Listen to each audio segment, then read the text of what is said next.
papunta yung usapan dyan sa oral argument, lumalabas na hindi lang kasi PhilHealth ang kinuhaan nila ng 60 billion eh. Yung DBP at Land Bank, hindi ba kinuhaan nila ng combined 75 billion pesos. And this is the very same issue that we have raised before the Supreme Court, questioning the legality and the constitutionality of the 2025 budget. The 2025 budget is the most corrupt budget ever passed by this Congress and perhaps the entire Philippine history.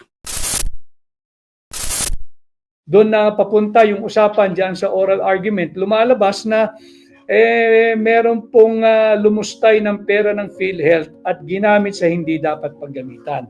And this is the very same issue that we have raised before the Supreme Court in our petition for certiorari and prohibition, questioning the legality and the constitutionality of the 2025 budget. Matatandaan po ninyo, hindi lang kasi PhilHealth ang kinuhaan nila ng 60 billion eh. Yung DBP at Land Bank, hindi ba kinuhaan nila ng combined 75 billion pesos. Tapos hindi pa rin natin naririnig saan ginamit yung 117 billion pesos ng PDIC. Yung present budget naman po natin, binawasan nila ng 87 billion pesos more or less. Yung pondo po para sa pensyon ng military and other uniform personnel. Binawasan po nila yan at makikita nyo yan dito sa budget na unconstitutional at immoral at illegal at criminal na pinasa po nila. And dito po sa magaganap na preliminary conference, we are very eager to find out ano kaya yung ipakikita nilang tinatawag na enrolled bill. Sapagkat yung motion po natin na mag-issue ng subpoena at ipalabas yung original copy of the General Appropriations Bill at original copy of the enrolled bill ay pinag-utos na po ng Korte Suprema. So ilalabas po nila yan by Friday. Tingnan po natin dahil ikukumpara natin yung hawak natin na certified din na enrolled bill sa ilalabas po nila. Eto nga ho, nahuli natin sa tulong ni Congressman Sid Ungab ng 3rd District ng Davao at inilahad din po natin ito kasama si Pangulong Duterte na panay blanco yung Bicameral Conference Committee report na naging basihan at pundasyon ng ating taunang budget. And update ko lang din ho kayo dahil lahat kayo ay kasali rito. Nag-meeting po kanina uli, nagpulong po. Kaya po ako medyo na-late din ay nagpulong po kami nung ating grupo ng mga petitioners dito sa kasong ito. Nag-meeting po kasama yung ating mga abogado at pinag-usapan na pinagpaplanuhan na po yung ating preliminary conference na gagawin sa Friday.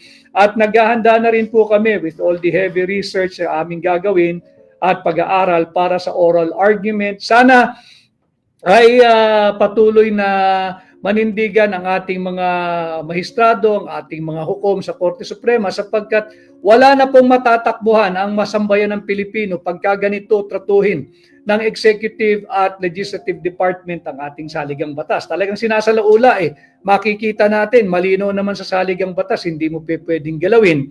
Yung pera ng PhilHealth, ginalaw nila, pinampondo raw ng mga programang napondohan na. Ito'y talagang patuloy na pambubudol ng sambayan ng Pilipino. Sa ilalim ng administrasyon ni Bongbong Marcos, we keep on spending more than what we have.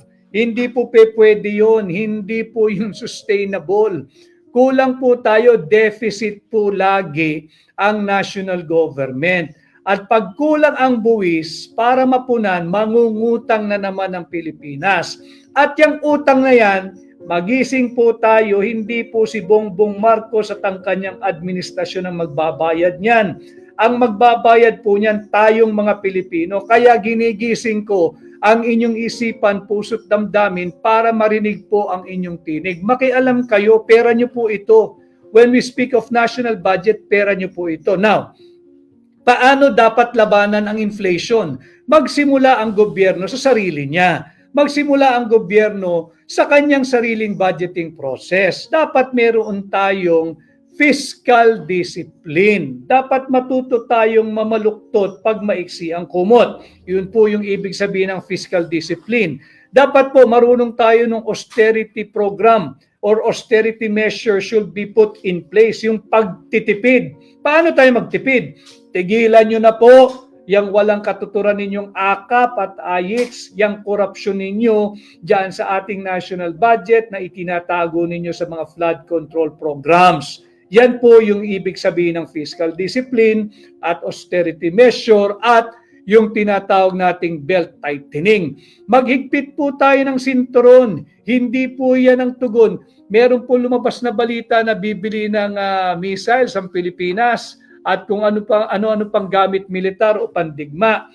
Hindi po bababa ang presyo ng bigas kung meron tayong missiles. Hindi po bababa ang presyo ng bigas kung meron tayong bagong barkong pandigma, kung meron tayong submarine. Aanhin mo ang submarine kung gutom ang mga sundalo mo. Aanhin mo ang submarine kung gutom ang mga marino mo. Aanhin mo ang submarine kung yung pamilya ng yung mga sundalo gutom. At na-diskurso ko po sa inyo, pati yung estado ng ating public education system. Gutom na po ang kabataang Pilipino, ginagawa pang mangmang. Hindi po natin kailangan ng mga makabagong gamit pandigma at ang gamit militar. Kinakailangan po muna natin tugunan yung inflation, yung kagutuman, yung kahirapan, yung criminality at yung paglaganap muli ng illegal na droga. Ito po ang dapat nating tugunan. Ito po yung dapat nating pinag-uusapan. Kaya yung PhilHealth sa pinakailaman, malversation po iyan. Dahil hindi po dapat ginagalaw yung mga perang nakolekta base sa mga taxes on special purpose because they should be treated as a special fund to be used and to be utilized only for such specific and special purpose only. Yan, malinaw po yan sa ating saligang batas. Kaya Mers Brillano, hello Senator Attorney Vic, good evening, watching from Taiwan. Kay Maraya J. Wahabs Rubio, watching from Bacolod. At kay Wilson Kaadan, watching from Abu Dhabi. Ready na po tayo magpasampa, magsabi lang po kayo. Again, maglagay lang po sa comment section natin. Hashtag 56 watching from and we will give you access para po marinig din po natin, maging mas interactive. At ito talaga ang programa ng mga ordinaryong Pilipino. Kaya Eileen Samson Seniza, Attorney Vic, nakakainis ang makita ang mga surveys na wala ang name niyo po. Sinasadya po nila yan dahil natatakot sila na sa tulong ninyo tayo mapunta sa Senado dahil tayo ang magbubulgar lahat ng katiwalian nila. Huwag po kayo masiraan ng loob. Ang tunay na survey ay sa May 12, 2025. At kayo po ang tunay na sentimiento ng sambayan ng Pilipino. Kasama ko ang hakbang ng maisog sa ating kampanyang ito. Kasama ko at kabahagi tayo sa Team Suka. Nakita naman natin kung paano minamaliit ng Bongbong Marcos ang mga higit na kararaming Pilipino. At minamaliit po niya yung mga minsay na utusang bumili ng suka. Kayo po yun, masang Pilipino at hindi lang yung masa. Alam mo ninyo, kapag kami nag-uusap-usap, siguro sa ating lipunan, malaki na, napakalaki na 3% lang siguro ng populasyon ng Pilipinas ang hindi na utusang bumili ng suka. 97% of our population, minsan sa buhay niya, ay nautusan ng kanyang ina or ama bumili ng suka. At wala pong nakakahiya doon. Lahat po ng may dumaan sa isang normal na kabataan, nautusan po. And I'm happy, normal ho, at masaya ang aking kabataan at ako'y nautusan minsan. Hindi lang minsan, maraming beses ng nanay ko. And I enjoy. At yan po ang Team Suka, lagi ko nga sinasabi, ang suka ang kalaban ng tanso. Ang suka ang kalaban ng peking ginto at ang suka ang patuloy na tutugi sa mga nambubudol sa ating mamamayang Pilipino. Kay Romel Legaspi Perla, magandang hapon po, Attorney Vic Rodriguez. Kay hindi ko mabasa yung iba yung pangalan, hindi ko po maintindihan. So, yeah, we are ready. Yung mga gusto pong mag-join ng live, welcome po kayo. kay Balitang Hopya Mani Popcorn, idiomatic expression lang daw po yan na utusang bumili ng suka. Idiotmatic po siguro, automatic na idiot kung sino man ang nagsasabi niyan. Alam mo ninyo, kaming mga Duterte approved and certified candidate, at ako po bilang hakbang ng maisog, I abhor and I shun yung negative campaigning. Tayo po'y sumasagot lang sapagkat sinimula nila na mag-negative campaigning, wala pong masamang sagutin yung kanilang patuloy na pambubudol sa ating mamamayang Pilipino. Kaya natin sila sinasagot, itinutuwid natin itong kanilang panggagaslight. Ngayon, kumakambyo po sila. Ang kanilang postura, the usual, pag naiipit ka na, pa-victim ka.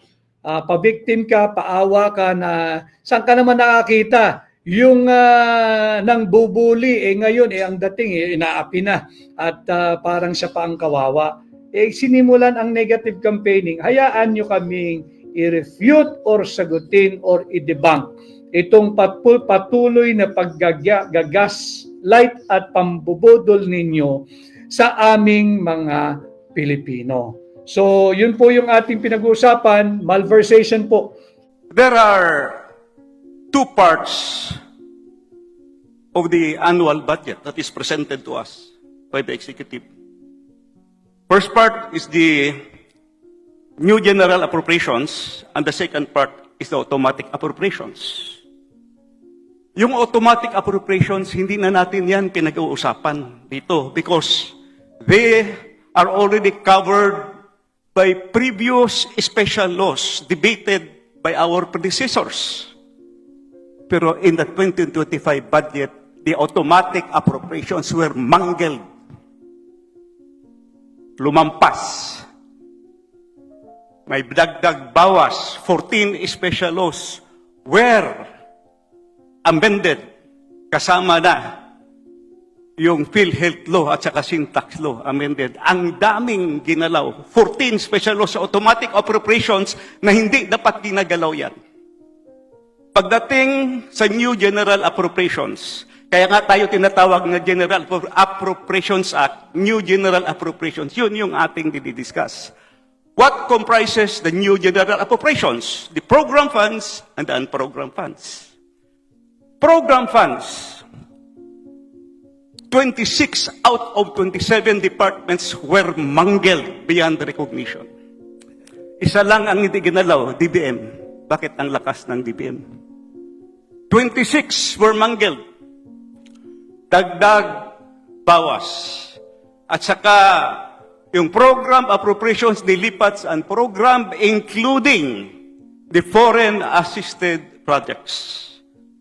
At saka yung fiscal space na naiwan, pinalitan ng mga priority pet projects na wala man lang sa National Development Plan ng ating Republika ng Pilipinas. Pet projects inserted. That's why in this rostrum, I said last August 4, the 2025 budget is the most corrupt budget ever passed by this Congress and perhaps by the entire Philippine history.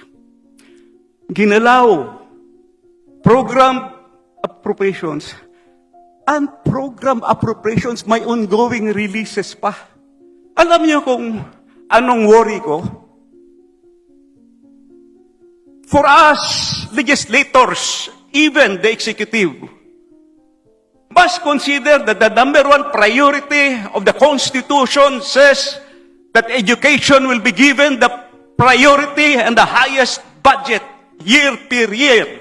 Sa 2025 budget, nahabol ng DPWH ang total infrastructure budget.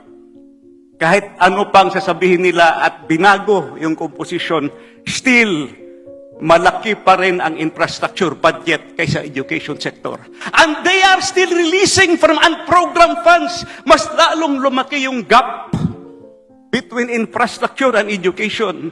Ladies and gentlemen of this House, it is our duty, it is our obligation to keep track, mabantayan yung budget because education is a number one priority of the Republic of the Philippines. Iniwan na ng budget ng infrastructure, highly questionable pa kasi yung mga releases ang malalaki, flood control projects. Where can we get respect from that? Ladies and gentlemen of this House, my personal, yes, OBP, what I am saying is the budget process. How will we get respect? That's why the chairman, Madam, the Appropriations Committee, this Congress have a very big role to perform, to correct the image, to correct the impression. We must be able to come up with an honest-to-goodness budget for 2025. Yun lang po.